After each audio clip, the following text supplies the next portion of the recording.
Welcome to the Agents Lounge podcast, where we talk all things real estate with the industry's top performers. Join us as we dive into the inspiring journeys of successful agents and uncover the secrets to their success. Whether you're a seasoned agent or just starting out, we got the tips and tricks to help you navigate the world of real estate. Brought to you by Airtegrity Comfort Solutions. So grab a seat and join us in the Agents Lounge. And welcome back to the Agents Lounge podcast. I'm your host today, Marco Salinas, and I'm joined by my co-host, Mr. Francisco Bermudez Jr. Say what's up, Francisco. Hey, everyone. Good morning, Facebook, and good morning, listeners. That's right. Yeah. And viewers. Don't forget And the viewers. viewers. Yeah, because this is going on YouTube. Nice. We've got a special guest joining us today, Mr. AJ Reygadas with First Choice Realty. Yes, sir. Thank you. Thank you for having me. I'm looking forward to this. Should be fun. Absolutely, man. And, this is exciting because I actually, we're going to talk about this, but I've known you for a while. A long time, bro. Like, you were probably one of the first few people I met when I got in real estate. That's right. There was a just a quick little backstory, and then I'll let you jump on that. But there was a little real estate office here in San Antonio. I had a different business at the time, and so I would get a lot of business from realtors. So I was there as a fairly new business owner trying to run that. Credit 360? Credit 360. Yeah, I remember yep. it, bro. Yep. So I was in the credit repair space back then. That business has been, I sunsetted that, and now we're doing other things. But I remember seeing you there. I literally remember you were in the process of studying for your test. Yeah. Yeah. Like, that's how new you were. Yeah, bro. I'm glad that you're going to tell this story because I tell this story to my agents all the time, especially my young agents. Right. And I'm just like, I'm going to let you tell it, bro. Okay. I'm gonna let you Okay. tell Yeah. But there's another thing that was a key significant factor about that particular office, and you're going to laugh, right? Yeah. Which is popcorn. Yeah. Yeah, bro. Francisco's like, popcorn? What's the story with popcorn, dude? Yeah. That particular office was situated right next to a Time Warner Cable, which is, I think, Spectrum now, right? Yeah. And so they had massive foot traffic coming in and out. So their little shtick was, let's give away free popcorn to the people that are walking in, Yeah. and then hopefully parlay that into a conversation about real estate, Yep. right? Yep. So they literally had popcorn duty. Wow. It was like, hey, AJ, get out there, dude. It's your turn to do popcorn Yeah, duty. bro. So And the thing about popcorn duty is and shout out to Bill Bobadilla and Joe Corwin because I know they're still out there in the business, man.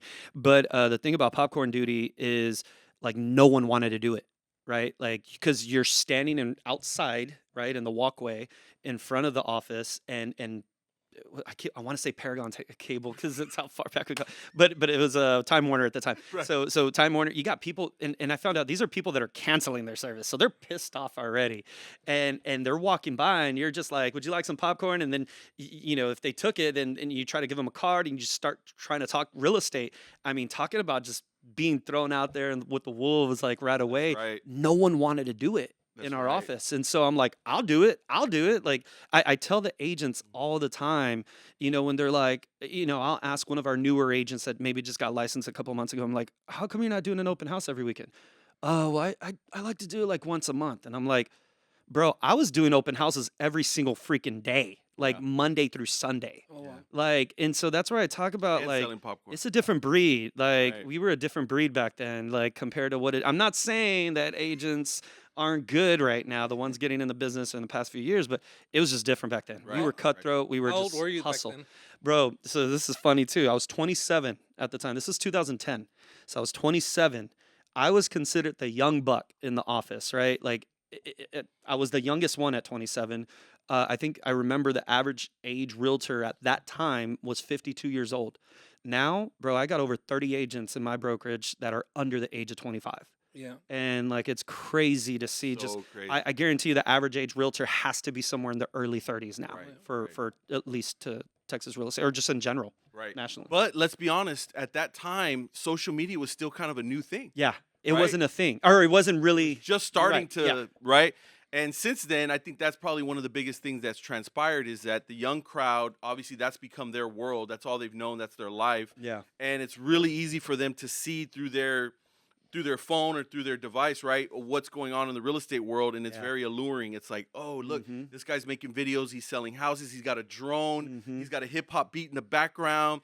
One guy cusses all the time, right? So it's crazy. It's gotten so wild out there. The market, since 2010, the market has changed. I mean, that's 15 years ago, bro. Yeah. If I'm going to round up just a little bit, right? Yeah. But think about that. Let's take that 15 number and let's move that back. Think about what life was like. If I was to tell you 1990 to 2005, think about how different the world was, right? Yeah, they didn't even have MLS. They were using books. That's They would right. get books every week of the new listings. If I was to tell you 1980 to 1995, right? Yeah. I mean, dude, so 15 years, a lot happens, Yeah. right? Now, I feel like in the last 15 years, a lot has changed, but I don't feel like it's as drastic as those two comparisons that I've given. Yeah. But the one thing that has changed a lot is absolutely the technology, For sure. the social aspect of things. For sure. And it's obviously lured in a very different demographic into the game. I want to go into the real back estate game. to the 90s because You're a 90s baby? No, I was born in 87. You was a kid. Okay. Yep. But I was selling the ACs in middle school. Yeah. I was door knocking. And my Dang. parents, summers were just door knocking. Yeah. Whoever opened the door is like, hey, you don't have AC. I know I'm too young, but let me call my parents. And Right, They'll right. close it But for you. but it kind of taught me how to earn money at man. a very young age and how to hustle. Yeah. But what about you? Like, what do you consider like that motivated you to be so passionate at a very young age to raise your hand to do popcorn? Yeah, bro. So I think for me, in I've been able to identify this in agents now when I interview agents. I can usually know if I don't catch it right then and there in the very beginning when I'm interviewing them, I'll know within the first 30 days if they're going to make it or not. I'll know because everyone puts on a great costume in the first impression, right? Everyone puts on AJ, I'm going to do this. I'm going to do that. I had an agent one time that sat down with a serious face and said, AJ, this is she's a brand new agent, right? AJ, I'm gonna make $1 million next year, and I'm like, okay, all right. Well, I'm not gonna knock. In my mind, I'm like, I'm not gonna knock this person. There's a chance she Hopes can, and dreams, right? whatever. I'm not gonna knock. But I'm gonna hold your feet to the fire and let's go, right? And so, but yeah, you'll usually know right away, man. And I think for me, it comes down to circumstances. I got into real estate because I knew for a few years now that I wanted to get in real estate. I was just too scared to take that leap because I was making really good money with what I was doing before real estate. And then the recession happened and the company I was working for, they went out of business. They were a subprime financing company. Yeah. So they got hit hard. And so when they did that, they gave me a severance package. With that severance package is what I used to pay for my classes and pretty much get by. And it pretty much gave me about 6 months worth.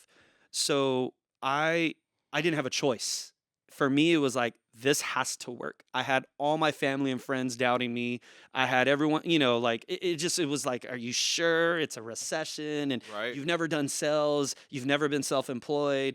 And so something for me, thankfully, since I was a kid, is I've always worked well under pressure. I've always worked well with a chip on my shoulder. I've always needed something to motivate me till this day. And so I used that as fuel to motivate me that, all right, like, and even the statistic that 3 out of 4 agents don't make it after past their second year, like I was like, all right, and average age realtor is 52. All right, I'll beat that too, right? And so I just had all these motivational factors for me while my back was against the wall, while I still had child support to pay, rent to pay, all these bills to still pay. Bro, I tell my young agents all the time, like my first 3 months of real estate, no lie, I legit ate deli meat for breakfast, lunch, and dinner. Like I was broke. Yeah. Like I had no money.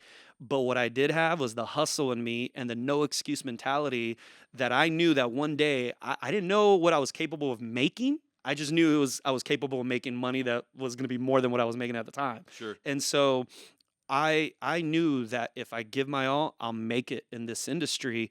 And that's why I did an open house every single day. And I did during the week, I did them from 4 to 6. So I can catch from 3 to 6, I can catch all the people picking up their kids from school. Right. So they were called Twilight open houses.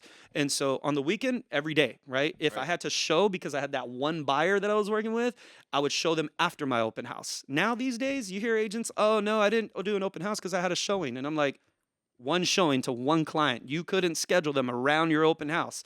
Like, what are you going to do once you put that client in contract? You're currently unemployed again, right? So you got to continuously get more clients while you're continuing to do the things that work for you to get more clients while putting these people on contract.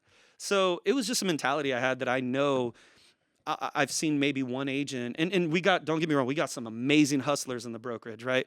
But I've only been able to identify one agent that I've ever met in this industry that I was like, they're going to be a badass, and they ended up being a badass. Yeah. Right? Wow. So Damn, man. it's just so rare. Right, right. So would you say, AJ, that here we are again, almost 15 years later, are there a lot of things that you still hold with you today that you learned at that original Oh, absolutely. brokerage, but beyond the popcorn? Yeah. Right? But that's a big one. I joke about all the time. Bill Bobadilla would always say, and I have him on my friends list, so maybe he's watching, but Bill Bobadilla, I'll never forget, right? Because so the thing that they would always make fun of me about in the office is I asked a lot of questions, right? So I try to have I try to come from a place of understanding when my agents have a lot of questions, because I was that person. And they would make fun of me. Like, the agents would be like, you ask so many questions. You ask a lot of questions. I'm like, I just want to learn everything. And then one day my broker goes, hey, just know that it's better to ask for forgiveness than to ask for permission. Right. And I was just like, that makes sense. Right. Okay. And so there I was. I started doing shit that I shouldn't have been doing, not realizing, not unethical, but just not realizing, like, oh, I shouldn't be doing that. I remember I printed out 100 flyers at the office, and then I went one evening and I started shoving my flyers in mailboxes at houses. My broker calls and just randomly checks on me. What are you up to? And I'm like, oh yeah, I'm not door knocking, but I'm shoving my flyers in these mailboxes at all these houses in this nice neighborhood. He's like, you can't do that. That's illegal. They don't have postage stamps. Like, that's a federal offense, right? And I'm like, oh, I didn't know that. I was like, you told me it was better to ask for forgiveness than to ask for permission. So it was one of those things that I just remember to this day that I tell the agents about. But I'm like, don't do that. Man. Yeah. So fast forward, all these years later, you had a good real estate career, for yourself. You worked for a couple of other brokers between that one and where you're at now. Yeah. And then a few years ago, you started your own, and that's First Choice. Yeah. Right? Yes, What sir. year did you start that? 2021. 2021. March of 2021. So shortly after COVID, Yeah. right? And you were able to launch that kind of still before the real estate, spike Yeah. expired, right? So you Yeah. were able to kind of ride that wave, Yeah. right? Yep. Tell me what that was like. What was that like, starting your own thing and doing it in 2021 when the market was still crazy? Man, I didn't have any help. I didn't have any guidance. I didn't, it was just something that was like, I was learning through learning curves, and trial and error, and dealing now with operations versus transactions. Yeah, right. And I signed this lease, right, that I was so scared to sign on this building, and I'll never forget, we start realizing we can't get internet on our office in our building, and Spectrum's giving us the runaround for like a month. We had this office with no internet. Agents, we had a few agents already. They were complaining, like, "Hey, I need to be able to work," and I'm like, I'm sorry, we don't have internet yet. Like, Oh, wow. I want to say Paragon Cable, Spectrum. They're taking. I don't know. They're saying, and so I was literally about to sign a contract with this like random third party where I was going to pay like 3 times more than what Spectrum would charge. Yeah. But they were able to service us, and they were saying, it's going to be spotty, but we can get you coverage. And I'm like, I'll take it. I was just desperate at that point. Finally, Spectrum came in. They're like, oh, we were wrong. We can service you. And by the way, you got fiber in here. And I'm like, dude, what? So they came in, and I'm like, that was my big headache, my big stress that right away. Right. There was that. There was let's see here. AC went out. Look at my lease contract, and the landlord's like, no, you're responsible for AC. Oh, man. I'm like, I don't even know a commercial AC company, So there I was scrambling. They're like, yeah, it's going to be 10 grand. And I'm like, what? Man. So there I am pulling out 10 grand for that to get the AC service and stuff replaced. And so there was that. Then we had a lawsuit scare, right? On a transaction that just came out of like blind, out of left field. That was nothing we could have done. Thankfully, the lawsuit was dropped. And just for full transparency, it was over wire fraud. A wire fraud on a transaction with one of our agents that was doing a transaction. Someone's email got compromised, and they scammed the buyer that we were representing, one of our agents, and it was $107,000 that the buyer transferred into this wire fraud account. And so, of course, they lured up, and we started getting all these letters from their attorneys, and I'm just like, crap. Right. So there's just been a lot of little things Oh, that I'm yeah. just like, And this is what, like 6 months into it, maybe, or first year, maybe. the lawsuit happened about a year, a Okay. little over a year into Yeah. it, but still, it's just It's like still scary in that first yeah, year, man. dude. It's like I need all the help I can get. I don't need more Yeah. setbacks. I don't need more obstacles. You're just Yeah. going- Well, when this happened, I think my biggest challenge that I had was everyone still wanted access to me, Right. right? Like lenders, title company, like other parts of the industry that always had access to me Right. was kind of like, hey, we go way back. Like, what's up? Can you get me in your office to speak to your agents? And course. I'm like, I got a business to run. Like, like I'm not even the one to talk to anymore. Like, you got to talk to our office manager. She controls the calendar and hold on, you got to pay to play and you got to, Right. oh, but we go way back. But you should be trying to help my business if we go way back, like you Yeah. want in the door. Like you kind of got to help me out too, And Sure. so I'll say like, that's still part of the challenge that I deal with is everyone still thinks their way in is through me and it's not. Yeah. And I tell them straight up, like, I'm not the one you need to talk to, but you're the owner. And I'm like, it doesn't matter. Like, Yeah. I delegate, I leverage. Like, I don't control some of the decisions sometimes, Yep. and that's okay. That's Sure. how it should be. But yeah, so this is a lot of little challenges going on. Sure. No, I yeah. get the same. Yeah, Yeah, everybody's like, "Hey, come fix my AC." I'm like, "It's been like 2 years since I got out of the field." yeah. But I have my guys that I train. Yeah, but if something goes wrong, just call me and I'll make sure that it's done right or something. Yeah, Right. Yeah, Right. yeah. Yeah. Always gonna be But for covered. the people that knew you from back then, it's a hard transition sometimes. for right? sure. 'Cause they're just like you're I my was so point of contact. accessible. I was right. so accessible. Mhm. and Right. I've always been a yes man. Right. So Sure. now saying Hard no, not to in real estate, it's right? hard, bro. yeah. It is hard. Yeah, absolutely. So okay, so then when did Steam start really picking up for you as far as like getting new agents in? Did that happen right away? Did it take about a year or two? Like It did, man. It happened right away. I'm not gonna lie. I was blessed. I've been blessed, and I think it was me planting seeds throughout the years unintentionally. I have been doing these seminars for real estate agents now for the past 8 years okay. with no intent behind it other than I've gone through a transition in my life of, led back to my faith and wanting to be a servant leader and just wanting to do good, feel good, right, to Right. others. And so I started doing these seminars with nothing to gain from it other than I just felt good sharing what worked for me in sales. And it really picked up, man, to where it got to a point where I was filling up rooms of 80 to 100 agents from different Nice. brokerages, all coming at me and saying, this is amazing stuff, Yeah. And I'm like, well, it's everything that worked for me, so I'm sharing it with you.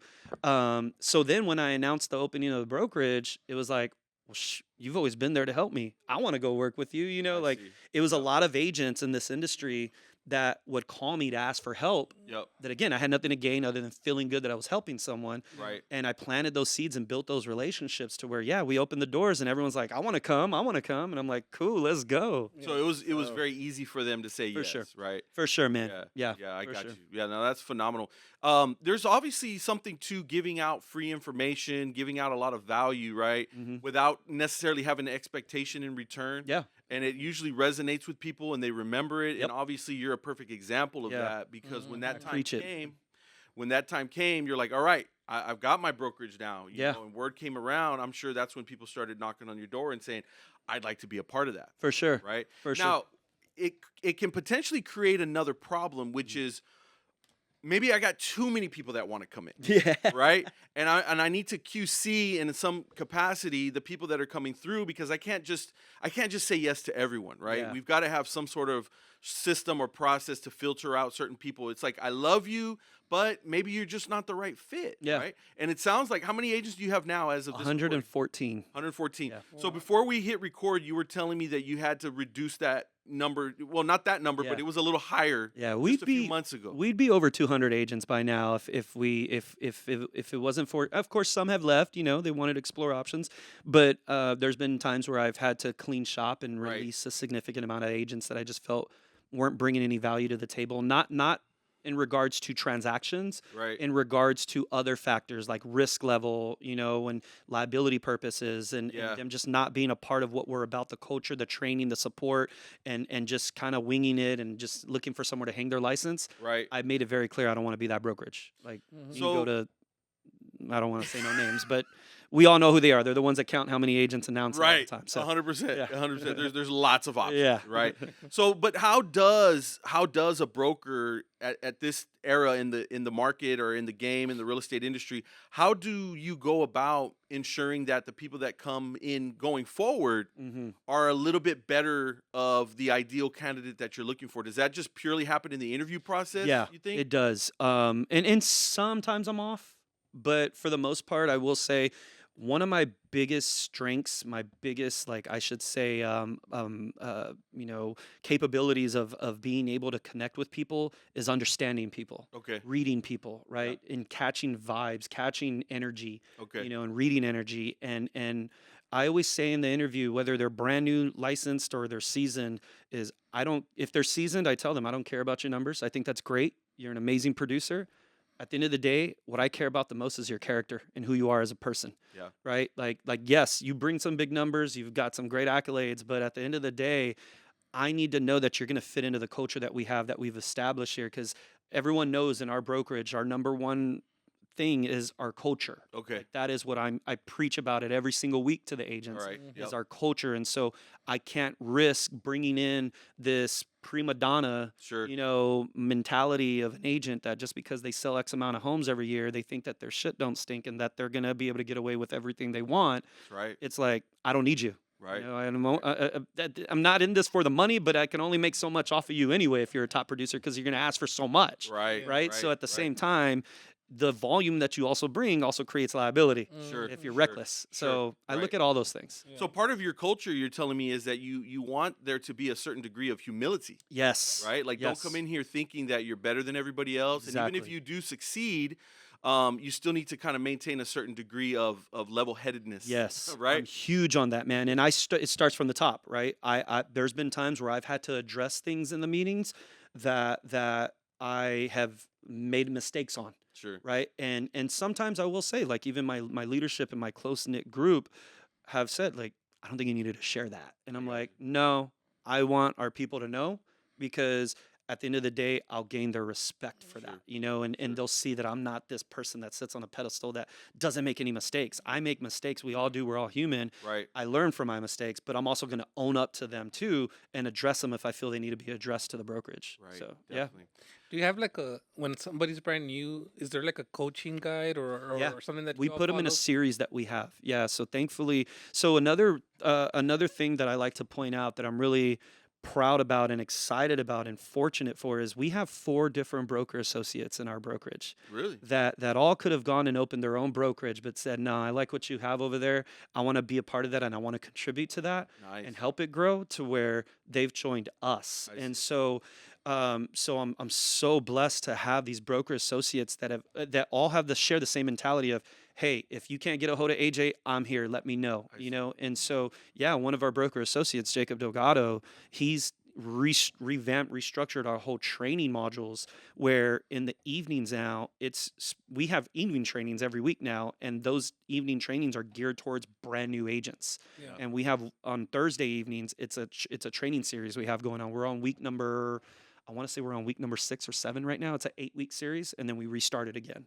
Okay. And so every month we're bringing on new agents, and so Yeah. we're just Right. restarting it again. Yeah, it's Right. important to train your people. For sure. And dude, some of these are like 101 stuff. Yeah. Yeah. Like how to grease open a it. lockbox, what to do if the lockbox is jammed and doesn't want to open. Yeah. But what I love right now, and this is where I got to give Jacob a lot of kudos right now, is 2 weeks ago I sat in one of the evening trainings because he handles them, and I sat in on the evening training, and he has these agents working on right now. It's probably like a group of 20 agents right now, all within their first, let's say, less than 3 months of being licensed, right? He has all of them already memorizing their value proposition. He had them draw it out, practice it, role play it. Nice. Their how to paraphrase the IABS, how to paraphrase the buyer's rep, the new buyer's rep that we're anticipating yeah. to change. Right. Like, these agents, I'm so proud about and excited for all these new agents, because I can say this right now, they can do their value proposition, buyer's rep, and IABS a lot better than I guarantee most of our seasoned agents can. Got you. And to know that they're getting ahead of the curve so early on in their career. Right. Just last week I announced it was like 5 or 6 of our new agents in this class either have a deal pending already or listings on the market. Like they're all busy already. They're not just waiting for a deal. Yeah. They're getting their deals already. So Got you. really excited to see that going. Training's very important. For sure. It's huge. I like to hire like entry level guys. Yeah. If I like their personality, if they're gonna listen to me, Yeah. if they're gonna be coachable. If they're not gonna be coachable, then Yeah. like, You it's don't not need gonna that work. headache. Yeah. Yeah. Yeah. Well, and that's why we got rid of a lot of agents in March. Is I identified we had our so we're allowed once a year a mandatory meeting. I planned this 2 months in advance. I gave the whole brokerage 2 months of a heads up, right? It's in the company calendar. They knew it was coming, reminders every week that it was coming. And so I let them know, like, I have high expectations of everyone showing up. We even had to move our mandatory meeting to Sabor just to accommodate the room because we're talking about 114 agents, you know? Right. And we had about 20 agents that didn't show up. And the very next day, those were the agents that let go. So, yeah. Yeah, that's good. Yeah. Kind of a basic thing. Yeah, I didn't announce it or anything. This is the first time I'm actually talking about it, but yeah, it wasn't announced. So In case you were wondering, and you're watching this, you know, yeah. So why. there was a lot of agents that were let go. It's funny because I found out one of the, let's just say the recruiting brokerages. I found out that one of the agents was calling and found out the list of the agents I let go and was calling and trying to recruit them, and I'm just like, you can have them. There you go. You can have them. There you go. So, yeah. Okay, so check this out, AJ. So obviously we had this big black swan event that took place a couple of years ago, right? And it was COVID. Mm-hmm. It had a pretty significant impact, especially on a lot of things, but especially on real estate, right? Sure. And so first couple of years it was crazy. People were just sitting at home and they've got all this money and there's nothing to do, and they're like, hey, you know what? Now's a great time to buy a house, you know? So that's why we saw that explosive stuff, right? And it had a huge effect on the prices of the house, the supply and demand.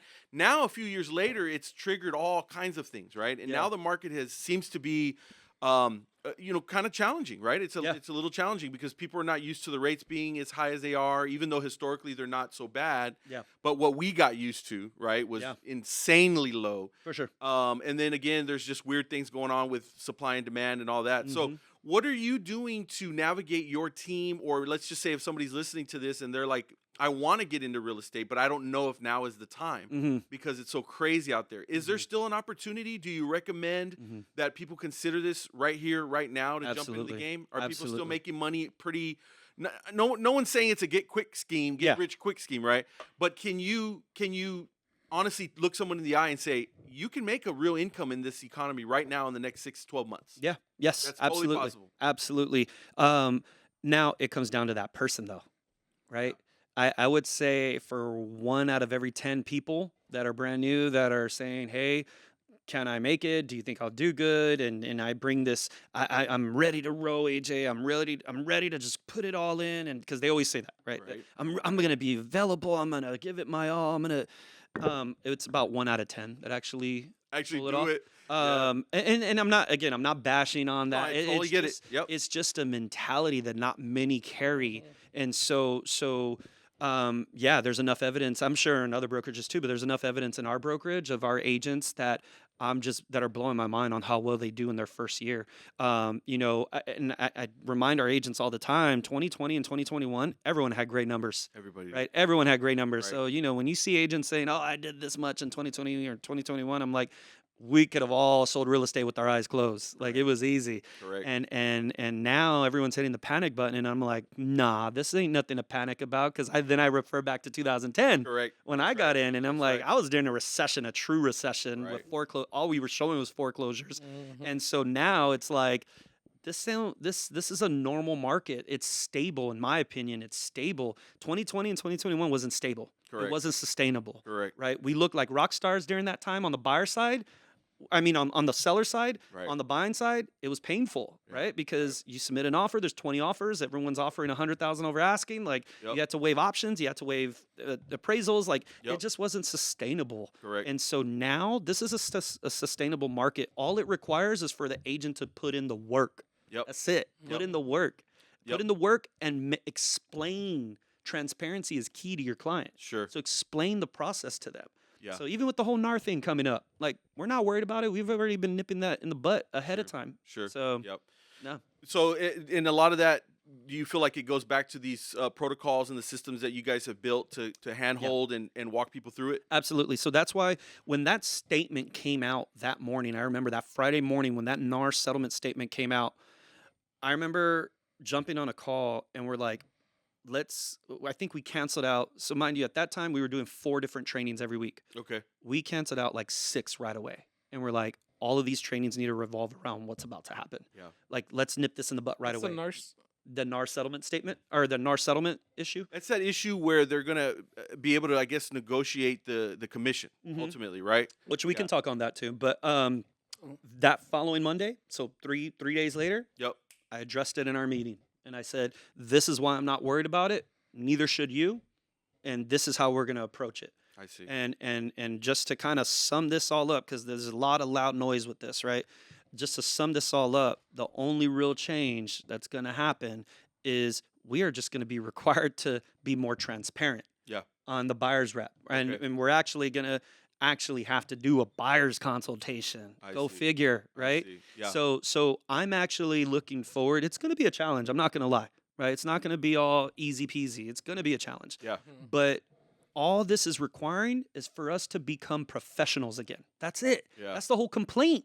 Unprofessionalism, and we're getting paid too much because everyone thinks we're worth more than what we're getting, or we're worth less than what we're getting paid. Sure. And that's because of the TikTokers, the Right. cussing videos, Right. the $1 million listing shows, Right. and seeing how dramatic they are and fighting with each other and Become crying and gamified and everything. yeah, bro. Like right. that's all contribution to this mess that we're Sure. in. Of course. To where now, who's defending us? Nobody. Right. Just it's us realtors. We got Right. each other's back. Right. We have to have each other's back because we have the media against us. We got the government against us. We got the DOJ. We got the president saying false things. Right. We got these attorneys that are fabricating and making and exaggerating what their Right. arguments are of why they're suing. Sure. It's if anything, they're hurting the consumer. Right. They're hurting. They're going to hurt our industry, but they're going to hurt the agents in our industry that are not hustlers. Right. Plain and simple. Hustlers are fine. You ask any experienced agent, they ain't worried about it. Right. Right? Yep. It's the agents that are like, man, I just thought I only had to make a post one day out of the week on my social media and then get a deal. Those are the agents that are going to be hurt. Right. So yeah, not worried about it at all, man. That's good stuff, man, and I appreciate you, clarifying that from your point of view with all your experience and all your time in the game. I think there's probably a lot of people that are just hearing things like anything else, right? We get these headlines that show up, right? Yeah. And then you kind of make your decision based on that. May not necessarily know all the details or all the facts, and then most people don't even want to take the time to learn the details of the facts, right? Yeah. But you gave us a great Cliff Notes version of that, right? Yeah. So, okay, let's transition a little bit. We're starting to kind of wind down a little bit, but I want to talk a little bit more about you and yourself personally. So one thing though that I know about you, I've always admired about you, AJ, not just your hard work and your work ethic and your tenacity and those things, but you've been pretty open about your faith journey. Yeah. Right? That's something very, very important to you. Can you talk just a little bit about how that plays a role in your day-to-day life, whether it's you being a dad, you running your business, you just interacting with your family, friends, those kind of things? Talk to me about how that plays in. So I grew up Catholic. I grew up Catholic, but it was kind of forced upon me, right? It's like it was the thing that mom and dad said we got to go do on Sundays, right? And so with my ADHD, like I didn't pay attention. Obedience and stand up, sit down, and it just wasn't me. I was there because I had to be there. Sure. So granted, I did my communion, my confirmation, all that, and then I got in my 20s, and in my 20s. That's where I started making some money, right? So I started making some money. Then what? I get into politics, right? I'm heavily into politics, and got to the point to where every day after work, I would just go home, throw on the news, and just be mad. And then I would go on social media. That's when Facebook was starting to take off. Go on social media, and I would start arguing with people, right? Just to push my agenda, push my word and my thoughts, and I'll never forget. Now I got in real estate, started kicking ass. Now I thought I really had a platform now, and I'll never forget the relationship I was in at the time. She goes, I love you for the heart that you have, but you're missing God in your life. And I remember chuckling when she said that, right? Yeah. Like, okay, right? And What does so, that mean? Yeah. Yeah. And so she was like, come with me to church. And I was like, where do you go? And she's like, CBC. And I was just like, that's that church right by my house. Nah, that's a big church. I don't know. And she's like, yeah, you can wear whatever you want, just like that. I'm like, what? I had to wear a tie growing up to Yeah. church, you know? And so she's like, no, you can dress however you want. It's like, I'll let you know. A week later, a childhood friend of mine, best friend, right, calls me up. Hadn't talked to him in a couple of years. Hey, bro, how you been? We're catching up, talking about his kids, my kids. And he's like, hey, bro, wanted to see if you want to come with me to church. And I was like, where do you go to church? He was like, CBC. Mind you, they didn't know each other. Sure. So I'm just like, this is weird, right? Like, well, why am I being led to this church? Sure, Right? Or sure. back to church, period. Right. Mm. I was like, I'll let you know, bro. So a couple weeks go by. I end up going with my girlfriend at the time. She takes me. I thought it was the weirdest thing ever. She asked me afterward, what'd you think? I was like, it was weird. It was like 30 minutes of standing up and worship and Right. you know, it was just weird to me. You know? Unfamiliar to you. Yeah, Yeah. and it's a big congregation, 2,000 seats, you know, Yeah, and so Right. it was just weird to me. I was like, I don't want to come back, you know, and didn't even pay attention to the message. Then shortly after we broke up, right? So this is part of my testimony. It says, shortly after we broke up, mind you, at that time, bro, I was someone that because of how well I was doing in real estate, I built this thing around myself where I felt like I was invincible, Sure. right? I was making more money than I've ever made before. I was getting awards, getting recognized. Everyone's finding out who my name is in the industry. You know, I'm getting wined and dined. I'm getting offered to pay trips paid for to go to Vegas and whatnot. So I'm getting all these things thrown at me that I wasn't used to, you Right, know, and so so I started falling off, man. I started thinking that I was better than everybody else. All these agents in the room were my competition, Sure. right? Like Sure. everyone was my competition, and so I didn't like who I was. Yeah. I wasn't happy with who I was, and I was overweight. Man, I've lost about 50 pounds. Oh, wow. And Nice. so I was overweight, was miserable, making a lot of money. But then I started questioning like if I even wanted to do real estate anymore because I was just like, I'm not happy. You Yeah. know, I'm making a 6-figure income, but I'm not happy, you know? Right. And then so fast forward, church, you know, and go with her to church, didn't like it, break up a couple weeks later. And I go through that phase of I'm good, you know, I'll be all right. A couple weeks sink in, I'm like, I miss her, right? So I miss her. So I'm like, I'm gonna go to church. Maybe she'll see me there, right? I'm a changed man. She'll see me as a changed man. Right. So I go to CBC by myself, this 2,000 seat congregation, and I'm just like, maybe she sees me, you know, nothing, didn't see her, right? So went back the next week. Maybe she sees me, not even paying attention to church, bro. Yeah. And I'm just like, maybe she here. There's like 5 different services every weekend, you know, so I don't even know if I'm at the right service that she's at. Right. So the third week that I went, for the same reason, I actually paid attention. Okay. And it was a song that I'll never forget. It was Oceans by Hillsong United, right? I started crying, bro. I'm paying attention to the words, and it was just connecting with me. And something about me, I've always bottled in my emotions, right? Okay, Since I was a kid. Sure. So now I'm crying uncontrollably like a little kid. And I'm just in my head, I'm like, stop crying, but I can't. I'm like, like I'm crying nonstop, bro. I got you. So I leave service and I'm just like, man, like I feel like a big weight's just been lifted off my shoulder, man. Yeah. I feel good right now.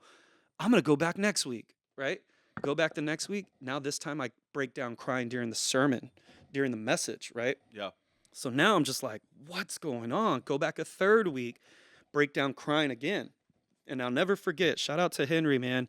Henry Garay, he's on my social media too. He's a childhood friend of mine. He's a lead pastor at Grace Avenue Church. I would meet with him maybe like once or twice a year to have coffee, and he would just speak life into me. Okay. And a very positive person. And so I call him up. I'm like, Henry, I don't know what's going on with me, bro, but like I keep crying in church, but I feel great afterwards, and I just want more of it, right? And he's like, bro, and I'll never forget this. He's like, it's the Holy Ghost. He's like, just embrace it. He was like, I would love nothing more for you to come to my church, but if that's the church that's working for you, keep going there and just spread the word, right? Yeah. So then I became that person where I started inviting my family, my friends. Do you want to come with me to church? You want to come Right. with me to church? And Yeah. yeah, man. And that's it. It just, I started walking down this path where I initially went there for that girl. Sure. And who would have known it would have turned into I needed to go for myself. Right. Yeah. Right. Right? Right. Right. And now I start walking down this path where I just want to do good, be good. Right. And I'm doing these classes now and I'm feeling great. I'm just being a servant leader, right? Right. And yeah, man, it's just transformed me completely, bro. I'm not saying I'm perfect by any means. I still make mistakes till this Sure, day, bro. Of course. Like I still make mistakes.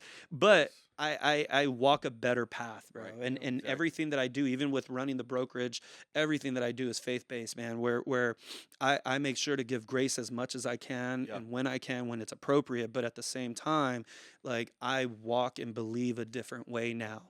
and it's all because I was led back to my faith. So That's yeah. an amazing testimony, man. Yeah. I get probably the Cliff Notes version again, but still Yeah. very, very, very profound, very beautiful. So thank you for sharing that, man. Thank Absolutely, you for man. being very open and transparent about that, because it's now become such a big part of who you are and everything you do, Yeah. right? But you get a lot of fulfillment, and now you have joy, and now you're like, when difficult things come your way, you probably have a way of handling it with grace. Oh yeah, all of that, better. right? A lot better. I went through the toughest time of my life, man. Believe it or not, the toughest time of my life was during 2020, 2021, as I was starting the brokerage. Got you. And that's why I have this tattoo right here, because it talks about me going through a season, walking through the storm, and holding on to my faith. Yeah. But that was the hardest time of my life, man. That I remember one time, because it was just tragedy after tragedy in my personal life happening. People were dying. Some of my best friends, some of my closest friends were dying from COVID complications. My grandparents, all my grandparents passed away, right? Except my grandma just recently passed away last week, or a couple weeks ago. But all my grandparents passed away during that time too. And so then I lost my relationship. It's just all these things were just piling up on me, bro. And I remember asking one time, as all this was happening, I remember asking God one time, like, why are you doing this to me, man? Right. And it still chokes me up, bro. Sure. But Get it, man. Yep. I just remember thinking right away, it's like the answer was in my head, where he was just like, I wouldn't give you I wouldn't give you anything that you can't handle. Right. And then it just made me think, like, man, this is why I was led back to my faith. Like, Right. he was preparing me for whatever was going to be thrown my way, Sure. And so I honestly talk about, like, if I wasn't led back to my faith, man, and I wasn't where I'm at today with my faith, I don't know if I would have made it Sure. through 2020 and 2021. And like, it was a lot. It was a lot. Right. So yeah, man, it's just a lot to absorb and to reflect on. I do a lot of self-reflection now. Sure. And so yeah, man, it's been a journey. Okay, well, here's another thing that always stood out to me about you, and I mean, I literally remember this when we were at that SellSmart office. But you've also always been a very involved and engaged father. Yeah. I know one thing about AJ Reygadas, he loves his kids. Yeah, man. To the point where I annoy the shit out of them. And you got some beautiful kids, man. And so talk to me a little bit about that. What is your definition? What is your experience of fatherhood? Because that's also probably evolved for you as well. For right? sure. Especially as your faith has gotten For more sure, important. man. It's learning how to talk to your kids, right? Like my son, I can talk to him a completely different. Now he's 19, but I can talk to him a completely different way. And he was little at SellSmart, He was bro. like 4, maybe. Right. Like That is 3 or 4. insane. Yeah, bro.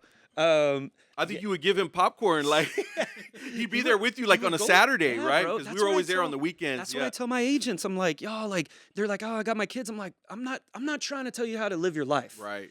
But I would take my son with me to work. I would take him on showings with me to Right. work. Like, and clients appreciated that, because they were like, man, you're a no excuse mentality. Like, Correct. I can respect that. Like, you Correct. could have easily been like, I can't show you today because you got your kid. Right. Or I have my kid. But no, I took my kid with me, and I rewarded him afterwards. Sure, Be like, right. hey, bro, you come with me. And he was 4 at the time. So you come with me and to go show these houses with daddy. And then afterwards, we'll go get ice cream or something. Like, I would reward him afterwards. Exactly. And so, Exactly. yeah, man. For But being so bored at the open yeah, house. exactly. This is boring, Dad. He would always say things like, I think this house is haunted. And I'm like, stop saying that. Like, he would say it to my clients. I think this house is haunted. And I'm like, stop saying that. Kill the deal here, Yeah, son. dude. Yeah.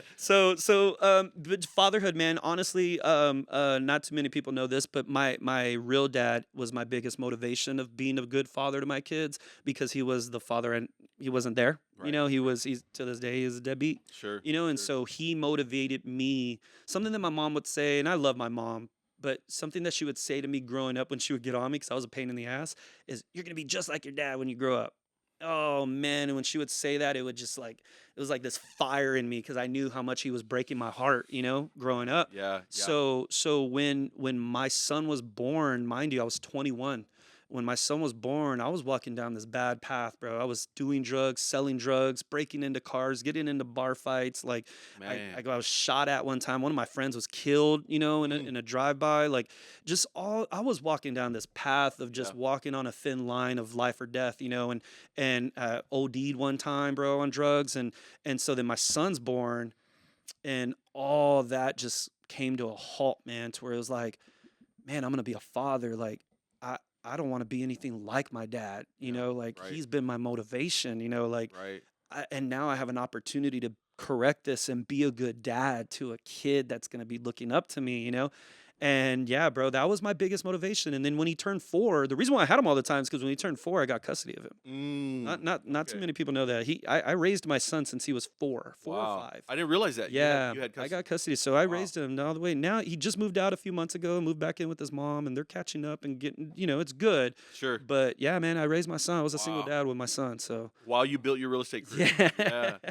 So don't, if you're listening and you're thinking, man, I can't do that. I got a little one. No excuses, Mm-mm. right? Especially that. Mm-mm. Especially that. Use that as the motivation to actually get stuff done. Yeah, Right? man. Like AJ did. No, that's awesome. And then you got some beautiful girlies, right? Yeah, my girls are my bro. How old are They're they now? expensive, bro. They're expensive. That's how old they are. They're 11 and 12. Oh and, yeah, that's an expensive age bracket. Oh man, but yeah, bro. Like my whole life revolves around that, man. And that's one thing. Even starting the brokerage, that I've made sure I will not sacrifice is my time with my kids, bro. Yeah. Like people are like, you must be working 7 days a week running this brokerage. I'm like, no, I don't. Like Quite the opposite. my kids are my priority Yeah. before this brokerage, and so Yeah. and I want to make sure that I'm there for every practice, for every game, for every I'm not gonna miss a thing, and Right. so yeah, man, and I just love being. I like to call myself the cool dad, but they don't. They think other. It's funny how I don't care too much about what other people think of me anymore, but my kids. And I still laugh at how often I find myself trying to convince my kids that I was cool when I was their age. Like, your dad was a cool dude, like I was popular, and they're like, no, you weren't, dude. Like, whatever, And I'm like, no, I was cool. Like, everyone liked me in school, And it's just like, bro, my kids are so brutal. Like, they are so honest, They will humble us Yes, good, right? bro, Which like- is what we need. And there I am fighting with them, trying to persuade them into believing like I'm cool. Like, Right. No, I hear you loud and clear. And that's one of the greatest blessings of being a father Yeah. is that they will keep you in check. For sure. Do not let yourself think you're gonna go off on that. Sure, man. So that's awesome, man. So since this is the Agents Lounge, we'll throw this out there, right? Yeah. Obviously, if you stick to it and you put in the work early on and you hustle and you grind, real estate can totally be one of those things that gives you those life privileges, Change the your life. flexibility, the life and work balance, right? Because you really like working, you enjoy. Oh, what I love you it. do, right? What's funny is I talk about. I tell the agents. I tell everybody. My favorite day of the week is Monday. It's Right. it's usually everyone's worst day of the That's week. right. It's my favorite day of the week. Why? Because it's our biggest training out of the week that we have. That's when we have a lot of our agents there in the office that I get to talk to and conversate with. Right. I get to brainstorm with them. I have one-on-ones afterwards, and Right. it's my busiest day of the week. Sure. And I'm in the office, and I love it, bro. Like, I look Yes. forward. On Sunday night, I'm like, I can't wait till the Right, morning. right. Like, I look forward to it. That's bro. quite the contrast from the 9 to 5. Yeah. Where you just despise Sunday night. Yeah. Because you're just like. But when you're self-employed, you're right, and you have your business and you have your purpose. It's like you actually really look forward to that Yeah. Monday, man. And For sure. That's a beautiful thing, and I can honestly say very few of us have been able to experience that because the majority of people are not in this world, right? Yeah. And so there's a lot that's required of you to achieve that. Yeah. Well, So- here's what I would say to a brand new agent, because I get asked this question all the time in my DMs, bro. I'm thinking of getting my license. I just got my license. What do you recommend I do? What's one thing that you should say? And I'm like, look, here's what I'll tell you. Let's keep it simple. You got to like to talk to people, Yeah. right? It's a contact sport, Right. right? And so it's not about you being shy. It's not about, like, you got to be willing to conversate with every single person that you connect eyes with, Right. right? And connect with them. Don't ask questions just to ask the question, but actually observe the question and dissect the question and build rapport with the person, right? Yep. One thing that I always do. Well, let me finish this statement. I'll tell you one thing I always Okay. do. So what I would say to a brand new agent is, if you treat this career, this industry, if you treat it like a full-time job, Yep. like a 9 to 5 job, it will change your life. But that's the problem. Most people don't get in this business to treat it like a full-time job. They get in. Why? The most common thing that I hear from a brand new agent, when I always ask, why'd you get in real estate? Why real estate? And I want more time with my kids, which is true. We all want that. Right. But your first 3 years, Right. it's not. It's the sacrifices you have to make so that you could have more time with your kids. Because if you're getting in this to have more time with your kids, I'm telling you, you're wasting your time. Opposite. Yeah. Like, you're wasting your time because you're either not going to make money or you're just going to be stand corrected by, holy crap, I'm busier than I thought I would be, you know? So if you treat it like a 9 to 5, it will change your life. Yeah. Some people get in this business because they want to stay busy and their significant other is the breadwinner, and that's great and all. But what I always tell someone is, you never, even if you're married, you never want to rely on that other person forever. You never know what can happen. They can die, they can divorce, they can, something can always happen. Yeah. So why not create your own future of income that can change your life, I know agents, let's just use females as an example. I know women agents where they got in this business and their husbands were the breadwinners making great income, right? Yep. Where they've been able to retire their husbands, right? Like, flip the script on them. Like that blows my mind. Right, that you see, and it's more women in this industry, and I think that's great. But it's a beautiful thing to see that when you take yourself to that level of in this industry where you are able to tell your significant other, hey, you can take a step back. I can carry this weight now, or I can carry us now. It's a beautiful thing to witness. So all I would say to a brand new agent is, if you're getting in this business, give it everything you got, and I promise you, after 3 years, and you can, after your first year, you can do amazing. But after 3 years is when you really see someone take off, right? And after 3 years, oh man, it'll change your life. Right. It'll change your life, and you'll be like, wow, I remember 3 years ago when I was in this situation, and to see how me and my family are now. 100%. Yeah, man. 100%. Yeah. Yeah, because I'm not going to go to the gym and be like, I'm here at the gym because tomorrow I want to have a perfect body, right? It's like, dude, you're gonna have to basically kill yourself for the next 3 years. Yeah, it takes 3 years to get established, and in my opinion, in almost any industry, the best, easiest way to compare it to is think of the NBA. Right? Those rookies get 3-year contracts. Why? Those 3 years are development phase. They're not going to pay them out, right? There's a development phase. After that 3 years, if they've proven themselves, that's where they get that big contract. Right. Same thing in real estate. You prove yourself to yourself the first 3 years, and you give it your all. No excuse mentality. Then you reap the fruit. Yeah. Right. You'll be making more money than you can ever imagine. 100%. So. Yeah, anything that's worthwhile is going to require a lot of work and a lot of sacrifice. For sure. There's nothing in this world that just basically it just pops up without the work. For sure. But there's social media, and there's this allure, and then it's like, they want what they see at the end of the result. Yeah. They want that right up at the front, right? Especially the young bucks. I'm not trying to pick on my young bucks, but it's especially the young bucks. Right. Yeah. Yeah. Because they've been, a lot of times they're kind of fed this facade, right? And it just looks so like, oh, it's right there, it's within reach. But no, you don't see what went into that. Yeah. Right? Exactly. You didn't see the popcorn. Yeah. We'll go ahead and just make this whole episode come full circle back to the popcorn. So, AJ, thank you so much for being here today, man. Yeah, man. I'm myself personally, I'm blown away just seeing your journey. Thank you. Because I was one of the few that was fortunate to see you at the very, very beginning and to see where this all ended up for you. But it was because you stuck it out. Yeah, man. You stayed with it. Yeah. And you put in the work. So I tip my hat to you. Thank you. Keep up the good work. I think, believe it or not, you still have so much that you could do. Going Oh, forward. yeah. Oh, So- the way I see it is I'm just getting started, man. Right. I ain't It's going nowhere. crazy. It's absolutely crazy. But, that's the beauty of the world that you're in. And so, again, thank you so much for being a guest. Thank you for having me, y'all. You got anything? I mean, I'm ready to go work. It's been a real pleasure, AJ. So, Yeah, AJ man. Reygadas, First Choice Realty, Yes, right? sir. What's the best way for someone to reach you if they want to learn more? Oh, man, just come by the office during business hours. 970 Isam Road, San Antonio, Texas, right by the airport. Or you can contact me, 210-313-5554, or just hit me up on social media. That's what most of the people do anyway. They're always in your DMs asking, how do I make money in real estate? Right? Yeah. We'll make sure we put that information in the show notes. And then when this episode's ready to rock, we'll definitely make sure you get a copy of that. But again, thanks so much, AJ. Awesome, man. Thank you for having me. Appreciate y'all. Well, that does it, guys, for another episode of the Agents Lounge podcast. We will catch you here next time. You've been listening to the Agents Lounge podcast, brought to you by Airtegrity Comfort Solutions. To learn more about the resources mentioned on today's show or to listen to past episodes, please visit agentsloungepodcast.com.